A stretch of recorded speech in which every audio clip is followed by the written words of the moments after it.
കല്യാണം കഴിഞ്ഞിട്ട് ഞങ്ങൾ ആദ്യമായിട്ടാണ് അഡ്വഞ്ചർ പാർക്കിൽ വരുന്നത്.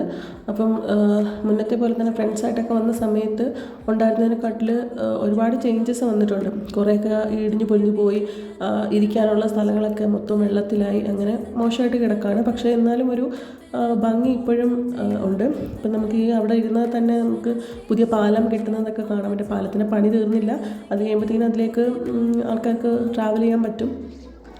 അങ്ങനെ ഞങ്ങൾ അഡ്വഞ്ചർ പാർക്കിൽ നിന്ന് തിരിച്ച് ഇറങ്ങാൻ വേണ്ടിയിട്ട് പോയി. അപ്പോൾ ഇതാണ് എൻ്റെ എൻട്രൻസ്.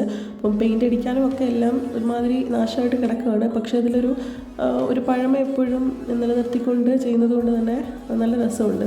പിന്നെ ഞാൻ ഈ മനുവങ്കിൾ സിനിമ കണ്ടിട്ടുണ്ടായിരുന്നു. അതിന് ശേഷമാണ് ഞാനിപ്പം അഡ്വഞ്ചർ പാർക്കിൽ പോയത്. അപ്പോൾ പണ്ടത്തെ വെച്ച് നോക്കുമ്പോൾ ഒരുപാട് വ്യത്യാസങ്ങൾ വന്നിട്ടുണ്ട് ഇപ്പോഴും.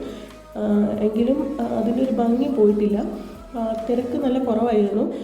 ഞങ്ങളൊരു ഉച്ച സമയത്ത് ചെന്നതുകൊണ്ട് തന്നെ. അങ്ങനെ അഡ്വഞ്ചർ പാർക്കിൽ ഞങ്ങൾ പുറത്തിറങ്ങി. അപ്പം നമുക്ക് റേറ്റ് വരുന്നത് ഒരാൾക്ക് 24 രൂപയാണ്. അങ്ങനെ പുറത്തിറങ്ങി. ഇപ്പോൾ അവിടെ ഒരു കൊട്ടാരവും കൂടി മെയിൻ്റെനൻസ് ചെയ്തുകൊണ്ടിരിക്കുകയാണ്. വൈകാതെ അതും നമുക്ക് ആൾക്കാർക്ക് കാണാൻ പറ്റുന്നതാണ്. അത് ഓപ്പൺ ആകുമെന്നാണ് വിചാരിക്കുന്നത്.